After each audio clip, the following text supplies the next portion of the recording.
Donna Dayton, what a woman. Donna came into the technology essentially as the fourth person in the line. It started with Sanderson Smith and a teletype. Spent almost the entire math department budget in September bringing 6 Apple computers here. In those days when the computer broke down, which they did frequently, I had to spend time lugging them into Santa Barbara to get them fixed. When I arrived at Cate 19 years ago, what I recall is I think we had voicemail. I was really lucky to come in the really messy early middle of technology integration at Cate. So there was a lot going on. Anything from the school trying to sort through what systems would be best to use, whether it's DOS or Apple. But more importantly than that, what the heck we were in fact going to do with the technology that was available to us and rapidly expanding. Donna was the one who really started to make things sing. Cate probably got at least a 5-year head start. And a good part of that head start was Donna Dayton coming on board. Donna, because she had been there from the very earliest days, became a little bit of a guru to other schools. And one of the key things that Donna did right away was form the Alumni Technology Committee. She worked with the alumni very well, and I think that was probably one of our most effective things. This gave an enormous amount of intellectual foresight to the process. Her enthusiasm and her work ethic made this all work. This internet thing was a whole new thing, but Donna was very persistent, very pleasant to work with.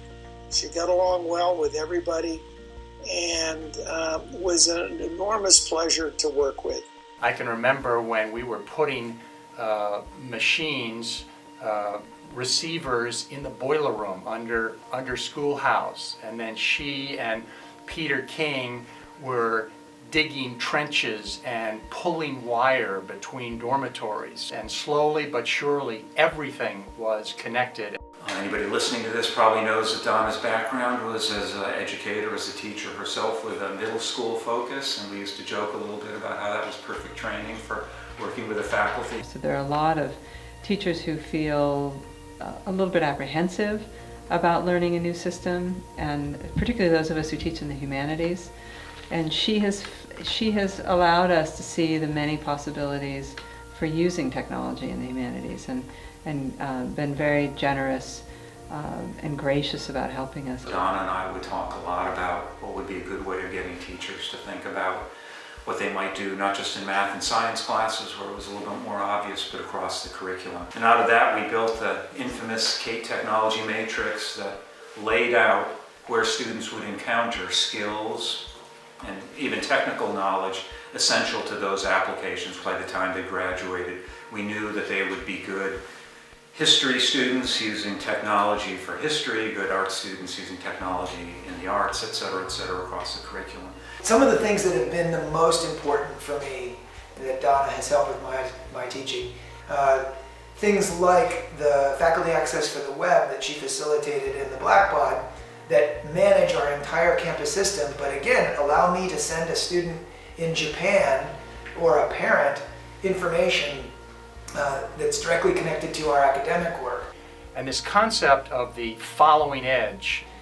We never jump in too quickly. We jump in a measured way so that we adopt in a way that's effective for teaching. And Donna's been critical because she was a teacher before she was a technology expert. I also love that she has been the face of technology at Cate, and having a woman in that role and having someone like Donna who is really fearless about trying new things and exploring new technologies, I think has made an impact on our girls. I think that our girls are willing to take risks and explore technology and use technology and don't have the same apprehension around it that we sometimes expect girls to have, partly because they see Donna and they have her as a model. He really pushed the technology here into the modern age. And I think the school can be very grateful. We're ever more connected in our world. So I guess I'll have to say thank you to Donna Dayton for 19 years of bringing us together. Cate owes an enormous amount to Donna. As an historian, I'm always interested in people who have been there at the beginning, your sort of primary source material. And the simple fact is that when it comes to CateNet and technology, in particular at Cate, Donna was the beginning. She literally put our systems together. She knows more about the ins and outs of what we've built here and how we built it than any other human being on the planet. And that's great from a practical standpoint, but I think the more important issue here, especially as we honor her retirement, is to think about the principle.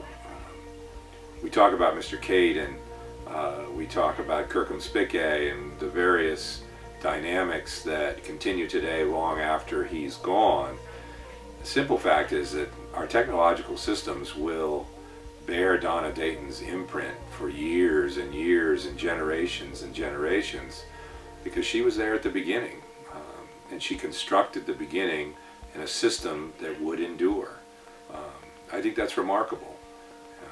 For our entire history, the school has relied upon remarkable people. We tend to think of that when we think of history as antiquity, but in this particular case, you have a remarkable woman who has built Cate's technology, infrastructure, and imprint, and she did a sensational job of it.